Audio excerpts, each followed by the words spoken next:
News पर।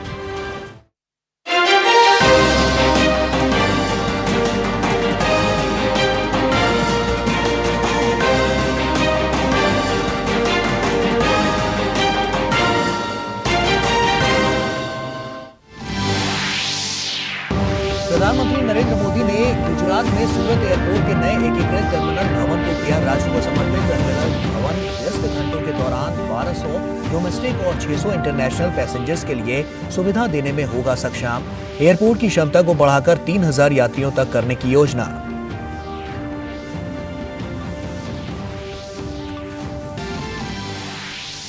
प्रधानमंत्री नरेंद्र मोदी ने दुनिया के सबसे बड़े कार्यालय भवन सूरत डायमंड बोर्स का भी किया उद्घाटन। कहा, आज सूरत शहर की भव्यता में एक और डायमंड जुड़ा।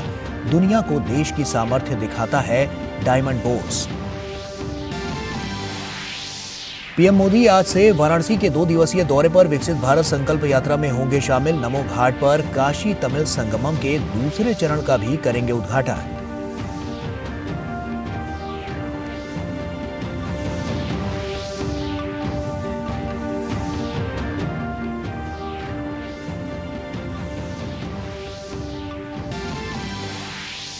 पीएम मोदी ने संसद की सुरक्षा में हुई चूक पर जताया दुख। कहा, घटना चिंताजनक। हिंदी दैनिक को दिए साक्षात्कार में बोले पीएम, मामले की गहराई में जाना जरूरी।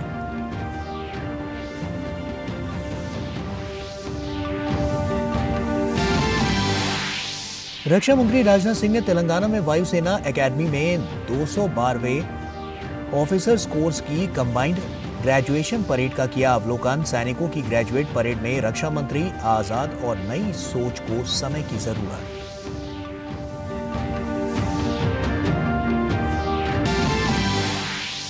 दक्षिण में तमिलनाडु और केरल में अलग अलग स्थानों पर सोमवार तक भारी बारिश जारी रहने की आशंका। उत्तर भारत के राज्यों में लगातार तापमान में गिरावट दर्ज। जम्मू कश्मीर में भारी बर्फबारी का पर्यटकों ने लिया आनंद।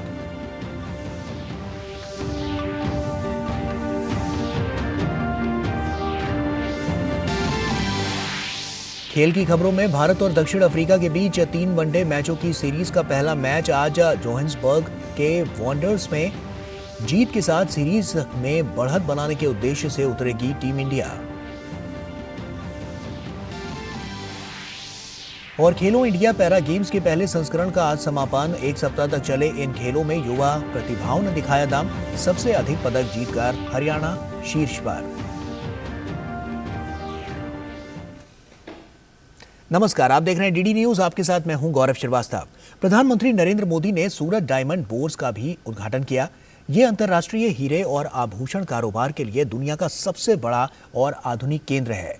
ये कच्चे और पॉलिश किए गए हीरों के साथ साथ आभूषणों के व्यापार का एक वैश्विक केंद्र है। आयात निर्यात के लिए एक्सचेंज में अत्याधुनिक सीमा शुल्क निकासी गृह, खुदरा आभूषण व्यवसाय के लिए आभूषण मॉल और अंतर्राष्ट्रीय बैंकिंग और सुरक्षित वॉल्ट की सुविधा इसमें शामिल होगी। वहीं एयरपोर्ट के नए टर्मिनल को सूरत की नई उपलब्धि बताया।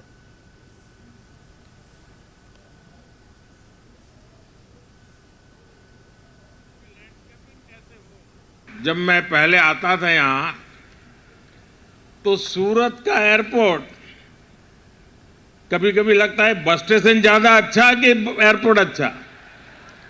बस स्टेशन अच्छा लगता नहीं था, एक झोपड़ी जैसा था। आज कहां से कहां पहुंच गए, ये सूरत का सामर्थ्य दिखाता है। सूरत से दुबई की फ्लाइट आज से शुरू हो रही है। बहुत जल्द हांगकांग के लिए भी फ्लाइट शुरू होगी। गुजरात में अब 3 इंटरनेशनल एयरपोर्ट हो गए हैं। इससे डायमंड के अलावा यहां की textile industry, tourism industry, education और स्किल सहित हर सेक्टर को लाभ होगा।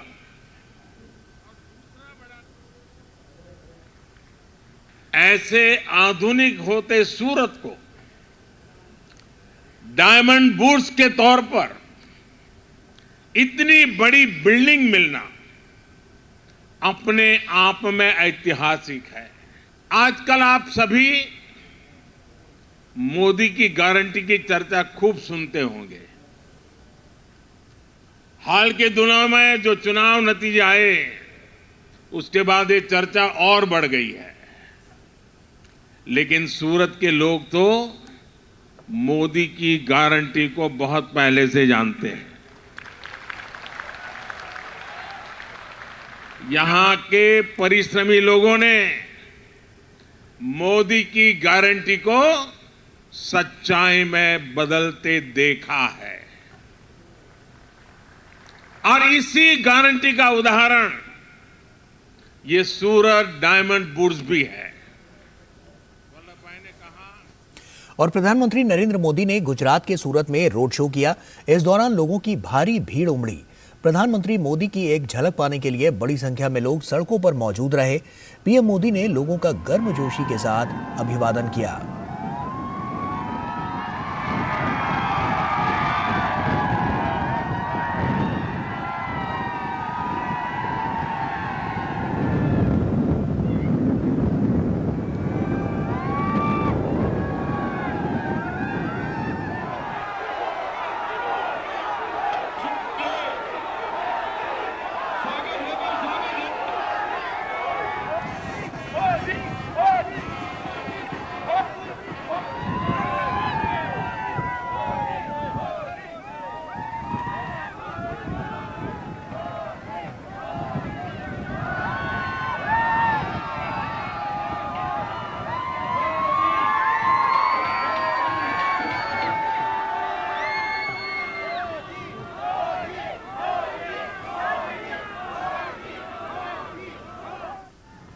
और वहीं इससे पहले प्रधानमंत्री नरेंद्र मोदी ने सूरत हवाई अड्डे पर नए एकीकृत टर्मिनल भवन का भी उद्घाटन किया।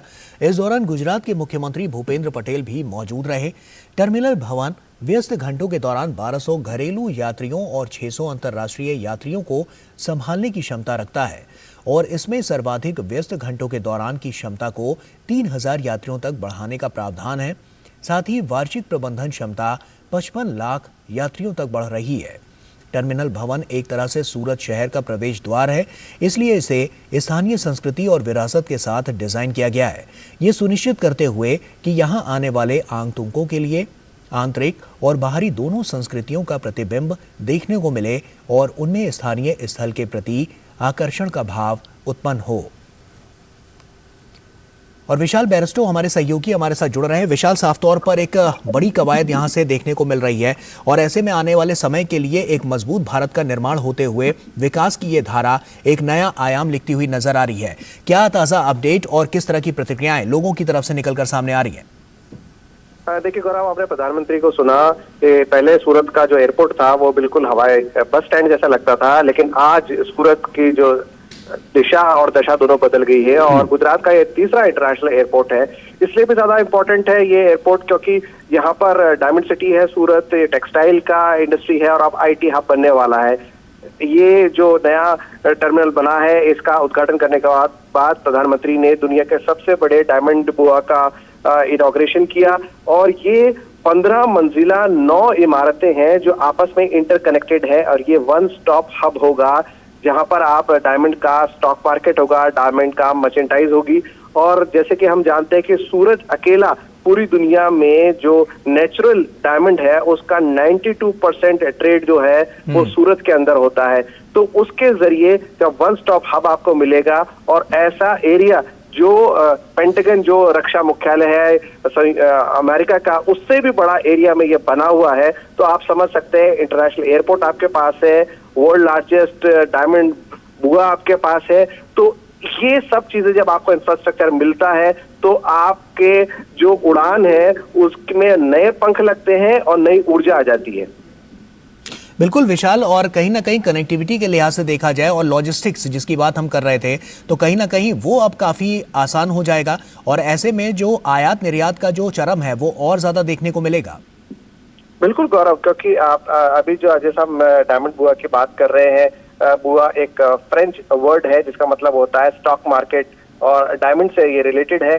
तो ये यहाँ पर 4,500 दफ्तर बने हुए हैं। एक्साइज और कस्टम से जुड़े हुए तमाम चीजें, आपको कहीं जाने की जरूरत नहीं है। मैं अभी कुछ लोगों से बात कर रहा था, वो ये कह रहे थे कि ट्रांसपोर्टेशन के अंदर और दफ्तरी काम के अंदर बहुत ज्यादा वक्त जाया होता है एक बिजनेसमैन का। जब उसको वन स्टॉप हब मिलेगा, जब उसको कनेक्टिविटी मिलेगी, तो जाहिर सी बात है उसके ट्रेड में दिन दुनी चार रात चौगनी प्रगति होगी। और ये जो इंटरनेशनल एयरपोर्ट है, इसके अलावा जो इंफ्रास्ट्रक्चरल डेवलपमेंट यहाँ पर हुआ है, ये तमाम चीजें दर्शाती है कि मोदी की गारंटी जिसे गुजरात अब तक देखता आया था 2014 तक, अब उसको न सिर्फ देश बल्कि पूरी दुनिया देख रही है। बिल्कुल, दुबई के लिए जैसे कि आज से फ्लाइट यहाँ शुरू हो जाएगी और जल्द ही हांगकांग के लिए भी यहाँ से फ्लाइट शुरू होगी, तो अंतर्राष्ट्रीय स्तर पर सूरत को जो कनेक्टिविटी मिलेगी, कहीं ना कहीं जो आयात निर्यात के जिस चरम की हम बात कर रहे हैं वो और ज्यादा बढ़ता हुआ नजर आएगा।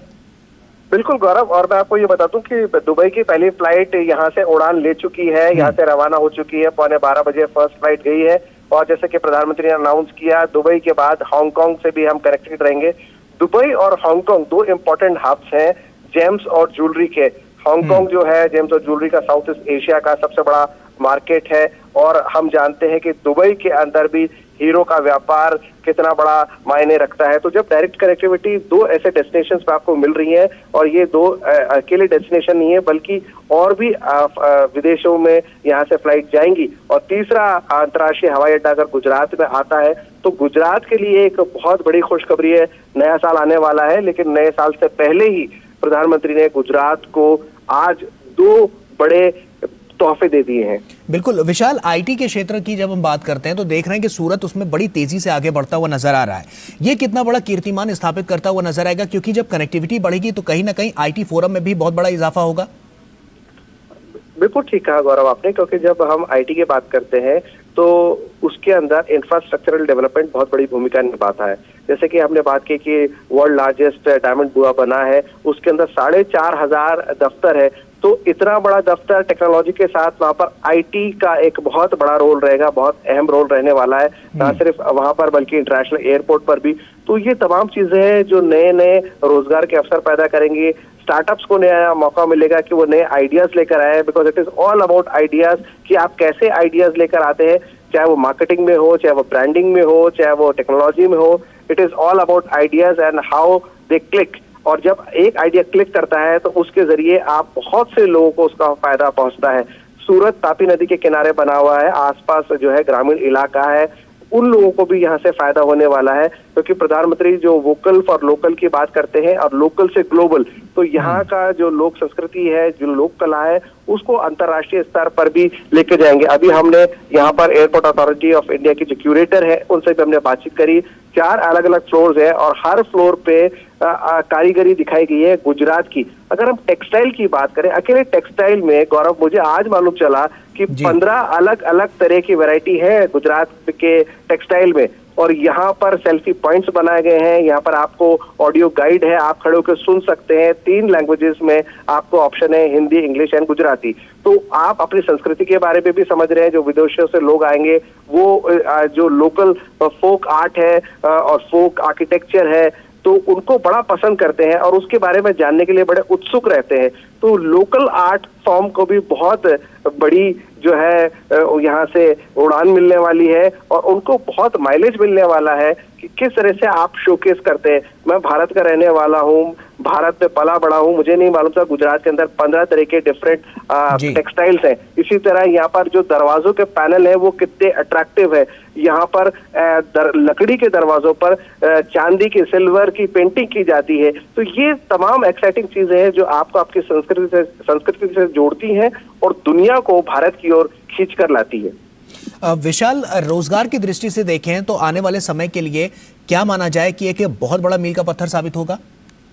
बिल्कुल बिल्कुल गौरव, बहुत बड़ा मील का पत्थर साबित होने वाला है ये, क्योंकि कनेक्टिविटी हमेशा से, चाहे आप टूरिज्म की बात करें, राजस्थान का जो टूरिज्म है लंबे वक्त से इसका पड़ोसी राज्य, एक ही बात कही जाती थी कि कनेक्टिविटी का इशू है, लेकिन जब से मोदी सरकार आई है कनेक्टिविटी पे खास ध्यान दिया जा रहा है।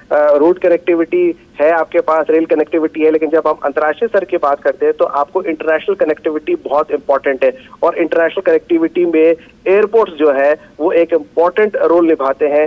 तो आपका इंफ्रास्ट्रक्चर डेवलप हो रहा है, आपकी इकोनॉमी बढ़ रही है, और आपके इकोनॉमी में टूरिज्म जो है वो अहम रोल निभाता है।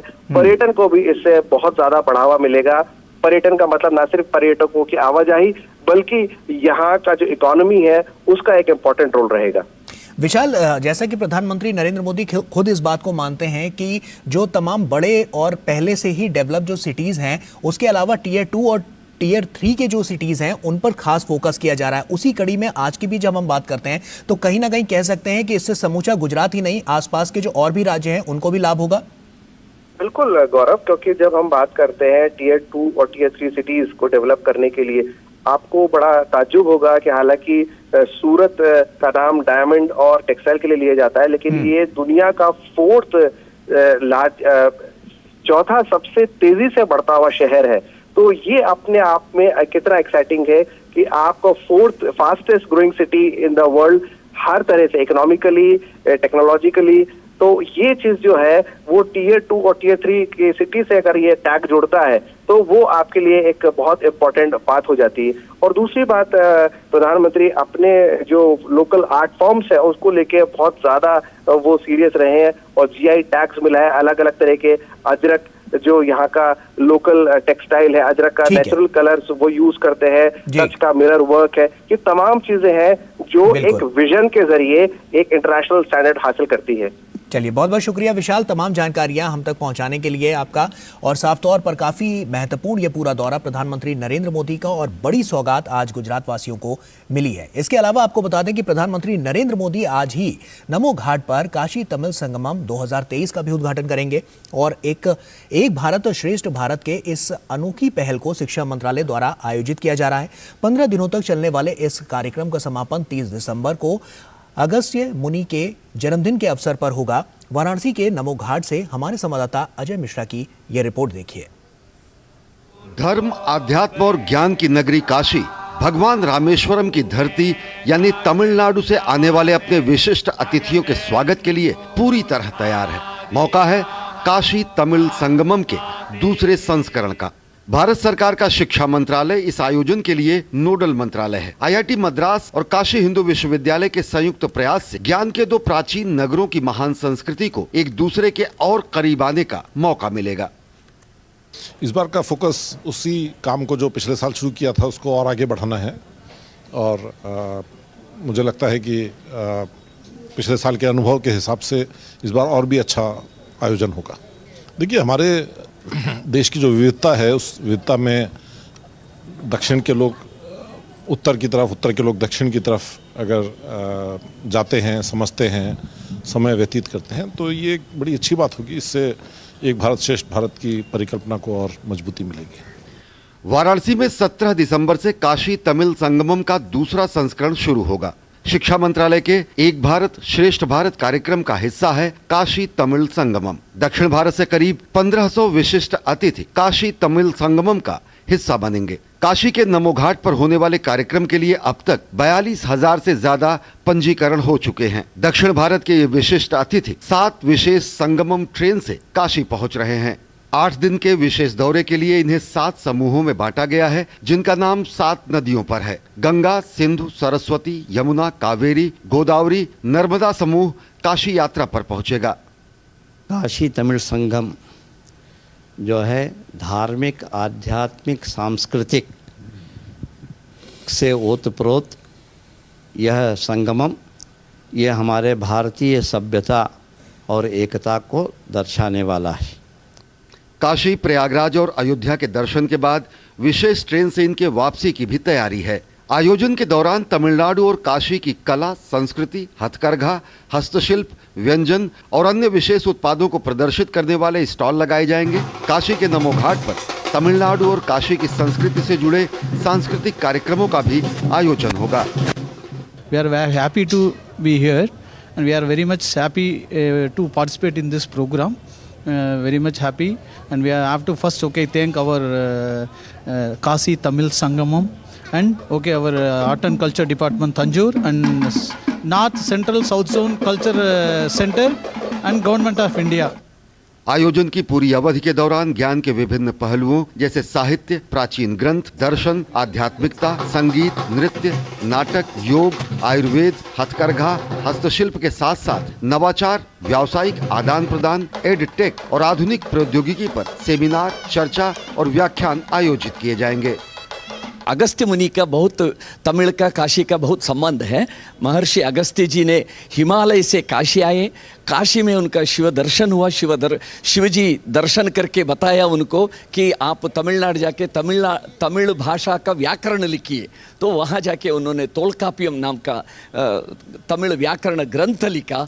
इस प्रकार काशी का और तमिलनाडु का जो कनेक्ट है, इसमें अगस्त्य मुनि का महान संबंध है। उनका जन्मदिन भी आचरण कर रहे हैं।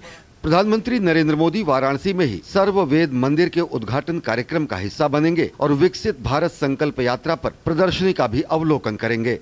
वाराणसी का नमो घाट काशी तमिल संगम के दूसरे संस्करण के लिए पूरी तरह से तैयार है और यहाँ की जनता प्रतीक्षा कर रही है प्रधानमंत्री मोदी को एक बार फिर से सुनने की। उम्मीद ये की जा रही है कि इस पूरी पहल से, जो कि शिक्षा मंत्रालय की पहल है, एक भारत श्रेष्ठ भारत की भावना को और ज़्यादा शक्ति मिलेगी और उत्तर और दक्षिण के बीच और ज़्यादा समन्वय होगा। कार्यक्रम है नमो घाट से आरती देखने का, उसके बाद प्रयागराज और रामलला के अयोध्या में दर्शन करने का। कैमरामैन उत्तम सिंह के साथ अजय मिश्र, डीडी न्यूज़, नमो घाट, वाराणसी। और वक्त यहाँ पर एक छोटे से ब्रेक का है, जल्द लौटते हैं।